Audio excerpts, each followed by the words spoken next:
I'm Corbett Wall with DVAuction, here with your feeder flash for Wednesday, December the 13th, brought to you in part by Livestock Risk Services. That's Dakota Moss there in Oklahoma City. He's got lots of agents in and around Oklahoma that can help you. Find one that you're comfortable with, give them a call and see what they can help you out with on your risk management. They are your LRP specialists, people. They can help you out with it, answer all your questions, and get you fixed up. For more information, go to livestockriskservices.com. Board behave, and it has. So far this week, now we've only gone through a couple of days here, but the board has been really impressive here. Not only finishing strong, but showing signs that it's staving off the pressure as both days it started out on the weak side and then came back strong and went past steady and gone into some decent gains. The gains that we saw on Tuesday weren't quite as impressive as Monday, but that's okay. That's okay. It was good. It was strong. It came back. It's staving off the pressure. It looks like it's got some strength behind it, and we're very impressive.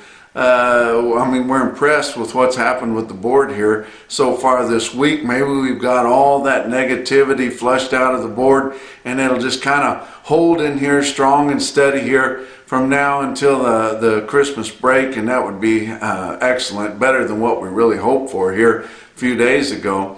But that would be a great confidence booster right before the big Christmas break. And we're already heading into that. A lot of the big sales, feeder cattle auctions up in the northern plains have already closed down. Some of them, or a lot of them, will be having some replacement sales, as they tend to have replacement sales right before the end of the year to help out those producers that want to spend some money before the end of the year. Those, especially those that are diversified and into farming and have made some money in their farming. But it's looking pretty good here if we don't fall out of bed here anytime this week. But you know, last week we saw a lot of pressure on all of our cattle markets, but our long-weaned calf market last week was very impressive, especially around your winter wheat grazing areas, as those guys are looking for cattle that are ready to go. They don't want cattle that they got to put into a lot for 30 or 45 days and get them weaned and straightened out and all that kind of thing. A lot of people are having a lot of health problems with their calves. They're not into that. They want long weaned, all work, 2 rounds on them, and some cattle that they can turn right out on the wheat, hope for the best. They can doctor them on the wheat and get them straightened up there. Now this week we've seen a lot more impressive signs on your feeder cattle. Last week we didn't see it so much, and this week we haven't seen the calves go up much more. But this week in particular, we've seen our feeder buyers step up and flex their muscle, showing that they still want to buy feeder cattle. They're still pretty confident in the market. They think that this thing is going to bounce back a little bit. It's not going to go back to where it was 3 months ago. It's not going to do that. We know it's not going to do that, but that's okay. A lot of money was made over that last run up there. We think that the numbers are tight enough that we can stave off some of this negativity and hold things up and still make this thing profitable. It was interesting. I saw on Tuesday that in your politics, of course, here we see a few weeks ago that the Biden administration had decided that we were going to accept beef imports from Paraguay. And that does not make us feel confident. Nobody's interested in sinking their teeth into some Paraguay beef, guys. And I'm not sure what the politics is with the Biden administration. Of course, Mr. Magoo probably doesn't really understand what's going on there. Everybody's making the decisions around him, and he just okays everything. Sure be nice when we get somebody else in there. But we have seen 2 senators stand up and fight this, and they are champions of the beef industry, champions of agriculture.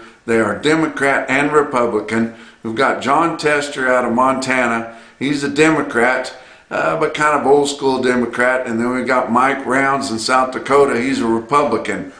Those two have joined together, and they have decided they are going to give it their best to overturn the Biden administration's decision to accept Paraguay beef.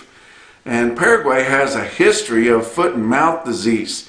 And we've said before, we've decided that before we're going to take any imports from some of these countries, especially second and third world type countries, that we were going to go in there and do inspections. We haven't had a significant USDA inspection of Paraguay since 2014.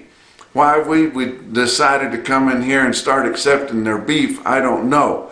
But another thing that is unusual with this drive here is RCAF, U.S. Cattlemen's Association, and NCBA are behind this.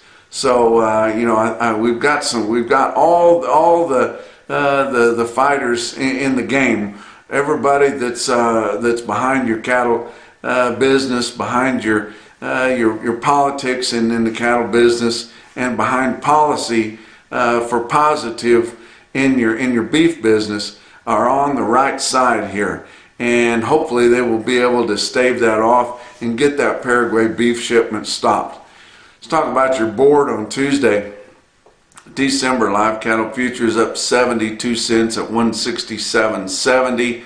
February up 70 cents at 168.60. Your back months on live cattle up 90 to up 152. January feeder cattle up $1.30 at 219.25. That is a significant premium to what our index levels are at, more than $3. So maybe they'll come up there, and it's a long time till they have to come together, I know, but we were talking about that when it was way below your index levels here several days ago.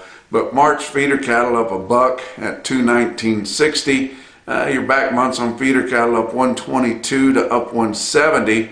Talk about your grains. December corn up 2 cents at 462.5. January beans down 12.25 cents at 13.23 3/4. We're moving to March. Kansas City hard red winter wheat up 24.5 cents a bushel on Tuesday at 656 3/4. Your fat cattle trade so far this week been very, very quiet in the country for your direct sales, which is good. That tells us that the few guys that sell negotiated cash out in the feedlots are holding back. They want at least steady or more. They want more. I don't think they'll settle for less than steady. Got a few weak sisters there. Iowa sold 425 head on Tuesday at 168. That was the extreme bottom of last week's price spread. And Nebraska sold just 100 head, or actually less than 100 head, at 168. Last week we had a 5-area weighted average that was below 170 for the first time since March. And hopefully we'll get that thing back up above 170, maybe a buck or two over that. Southern Plains didn't trade anything. Kansas and Texas had no sales negotiated on Tuesday. Did have our big brick and mortar sale. Yankton, South Dakota, Stockman's Livestock Market. That's 1,700 fats in overnight, 2,700 head in for the sale. Your conventional type fat cattle at Yankton sold pretty much steady from 165 to 172.25. We had some of your regional packers, your smaller packers really digging in from your better, higher quality and program type cattle and non-implanted drug-free cattle were $1 to $2.50 higher from 172 to 177.50. Your majors were there. They were bidding, but they weren't going to show that they were going to give more for cattle. They were just feeding off the bottom, the lower quality cattle that the smaller and regional type buyers didn't want. The majors bought some cattle from and they were trying to buy them at a dressed bid of 266 to 267, while the top program type cattle, the better quality cattle, were bringing more than 275 dressed through the sale there at Yankton. Talk about box beef cutout values. They were mixed, with choice up good, up 235 at 292.78. Selects were down 88 cents at 258.66.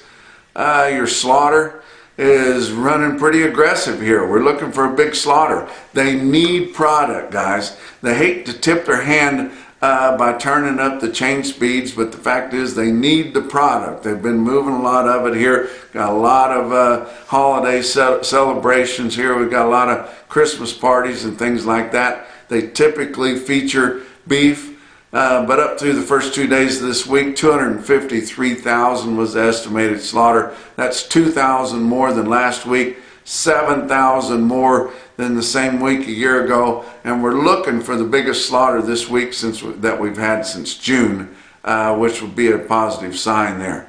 Talk about what else is going on. Lynns Heritage Angus. When a passion to supply an unbelievable eating experience to the world in the form of steak spills over into the genetic business, that's when you'll find Lynns Heritage Beef. Located there in Byers, Oklahoma, just south of Oklahoma City, Lynns Heritage Angus will be selling 150 Angus bulls on January the 18th, right there at the ranch in Byers, Oklahoma. But you can tune in, you can view and bid on DVAuction.com on January the 18th at this prestigious sale of Lynns Heritage Angus. Talk about our feeder cattle market, your real-time index on DVAuction.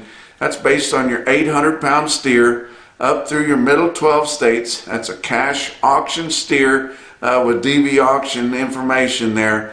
At the end of the day on Tuesday was sitting at 216 smooth. That was up just 6 cents from the end of Monday. But do you think it's not a good precursor to your CME Cash Feeder Cattle Index? The latest CME Cash Feeder Cattle Index come in at 216.05. Talk about what else is going on too. The National Finals Rodeo is going on. I'm actually going out there, flying from Amarillo out in Las Vegas on Wednesday. I've got this brand new hat that first time I've ever had it on.